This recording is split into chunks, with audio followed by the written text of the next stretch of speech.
Bonjour, aujourd'hui je vous montre le dernier bonnet que j'ai tricoté. Donc c'est un bonnet Muscle Bra. Donc je vais vous raconter comment j'ai tricoté ce bonnet, avec quel patron, avec quelle laine, et puis comment s'est passé tout le process. Pour tricoter ce bonnet, j'ai utilisé une laine de teinturière, donc qui vient de chez Bulbe Bizarre, que j'ai acheté au Knit-It. C'est une laine à chaussettes, la Sock Extra Fine, qui est composée, je crois, à 85% de laine mérino et du coup 15% de nylon pour la résistance qu'on donne normalement aux chaussettes. Donc j'ai utilisé un écheveau de 100 grammes quasiment en entier. En fait, j'avais craqué sur cette couleur au Knit-It en la voyant dans les mains d'une autre tricopine. Et du coup, je m'étais acheté un joli écheveau pour tricoter ce bonnet.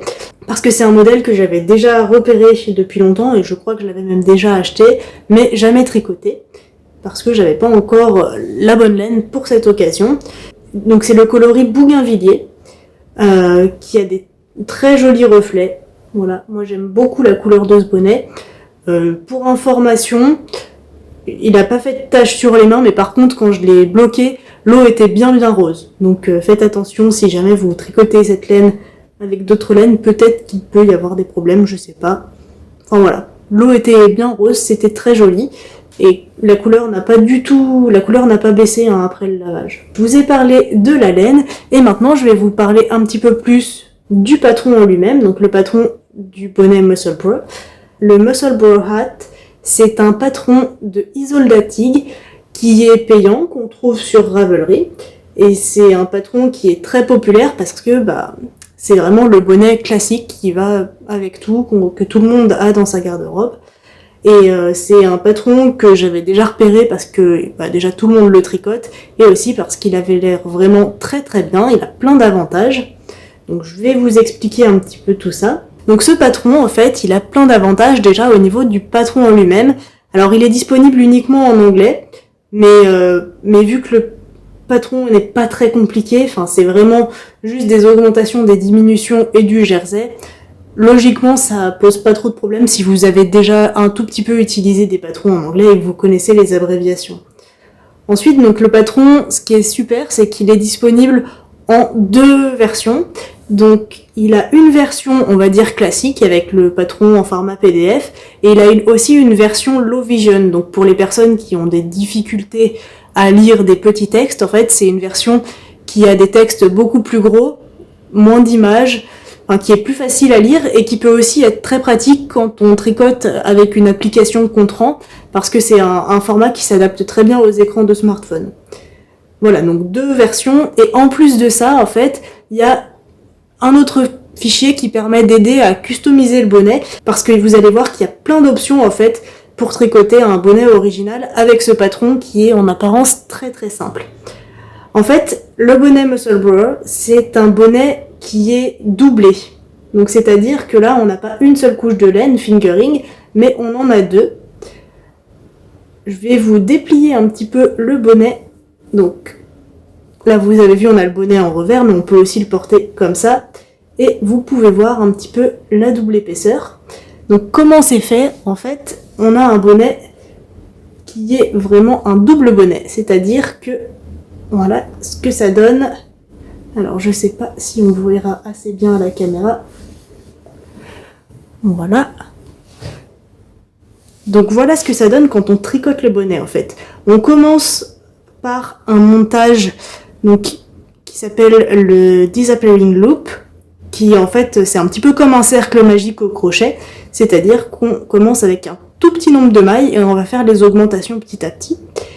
Ensuite, on fait donc des augmentations. Et ce qui est génial, c'est que quand on commence ce bonnet, en fait, on n'a pas d'échantillon. On peut le commencer avec n'importe quelle laine et on mesure notre échantillon pendant qu'on tricote. Donc comme ça, on sait à peu près quand s'arrêter pour faire la taille qui nous correspond.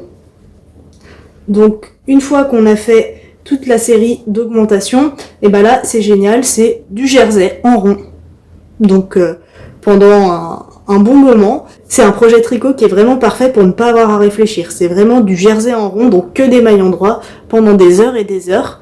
Moi, j'aime beaucoup ça parce que ça permet de regarder la télé. C'est très pratique aussi pour tricoter dans le train, par exemple, dans les transports. Donc voilà, ça c'est un super projet pour tricoter sans regarder ce qu'on fait.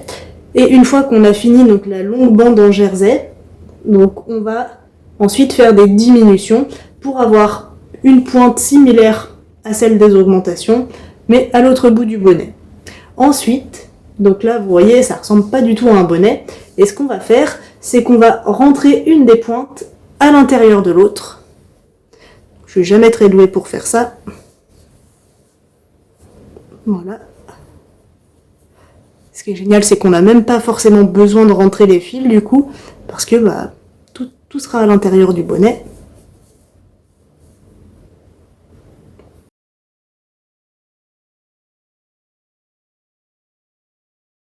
C'est un peu approximatif, hein, c'est pas grave si on n'a pas pile la pointe au même endroit. Voilà, donc on se retrouve avec ce bonnet, qu'on peut porter aussi sans le revers, donc il sera juste un petit peu plus long, ou qu'on peut porter avec le revers. Pareil, le revers, ce qui est bien, c'est qu'on peut l'agrandir comme on veut, il suffit d'avoir prévu un petit peu de marge. Donc moi ce que j'ai fait, c'est que j'ai essayé le bonnet à chaque fois en tricotant, petit à petit.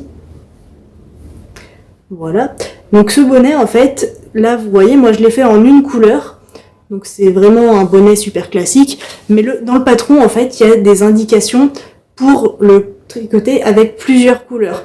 C'est-à-dire que le patron, donc il nous donne les indications pour les augmentations, et il nous donne aussi toutes les dimensions nécessaires si on veut faire par exemple un bonnet moitié-moitié, donc c'est-à-dire un bonnet avec une couleur d'un côté et une autre couleur de l'autre pour qu'il soit réversible. On peut du coup choisir d'avoir, quand on fait ça, un revers d'une autre couleur que le bonnet normal. On peut aussi choisir d'avoir vraiment 4 couleurs, c'est-à-dire une couleur, si je le replie, une couleur pour la partie du haut, une couleur pour ce revers, et 2 autres couleurs si on veut faire un bonnet réversible dans l'autre sens. On peut choisir de faire des rayures. Enfin voilà, il y a vraiment plein de possibilités avec juste un seul bonnet. Au niveau des tailles, c'est pareil, c'est un bonnet qui, dans le patron, il y a des indications pour tricoter de la taille, de toute petite taille à des très grandes tailles. Et vu qu'on n'a pas besoin de faire d'échantillons, on peut vraiment juste s'adapter comme on veut. Moi, j'ai utilisé un écheveau de 100 grammes pour faire la taille adulte médium. J'avais un échantillon, je crois, de 7 mailles et demie, si je me trompe pas. Et voilà, j'ai eu besoin de moins d'un écheveau. Il me reste encore de la laine, alors que pourtant j'ai même tricoté un petit peu plus long que ce qui était recommandé dans le patron. Donc vraiment, pour moi, il y a eu de la marge en fait au niveau de la quantité de laine, sachant que oui, un écheveau de fingering, ça correspond pour, c'est assez pour tricoter la taille adulte médium, et même je pense que ça pourrait être assez pour tricoter la taille adulte large, à tester. Voilà. En tout cas, moi je l'aime beaucoup ce bonnet. Je pense qu'il va bien me suivre partout. Par exemple, là, je l'ai porté il y a pas longtemps. Il était parfait pour écouter de la musique avec un casque par-dessus. Voilà, très confortable. Il est bien élastique. Il est très chaud parce qu'on a quand même 4 épaisseurs de laine au niveau du revers. 2 si on déplie le revers. Donc franchement, c'est vraiment un super bonnet. Donc moi, c'est un projet que j'ai vraiment beaucoup aimé tricoter, notamment le côté, comme je vous disais, jersey endroit pendant des heures. Enfin voilà, c'était super pour me poser dans les transports en commun. J'ai envie de retricoter en fait, même si j'en ai pas forcément besoin. Voilà, donc je vous ai dit tout ce que je pouvais vous dire sur ce bonnet. Je sais pas ce que vous en pensez. Moi, je l'adore mon bonnet. Il était génial à tricoter. Il est très beau. J'aime toujours autant cette couleur sur laquelle j'avais flashé en écheveau. Je trouve qu'il rend très très bien. Et donc, je suis très très contente de ce bonnet. C'est un patron qui est assez connu, assez populaire. Donc peut-être que vous l'avez déjà tricoté. Alors n'hésitez pas à me dire ça dans les commentaires. Et sinon, je vous dis à bientôt avec des nouveaux projets tricot.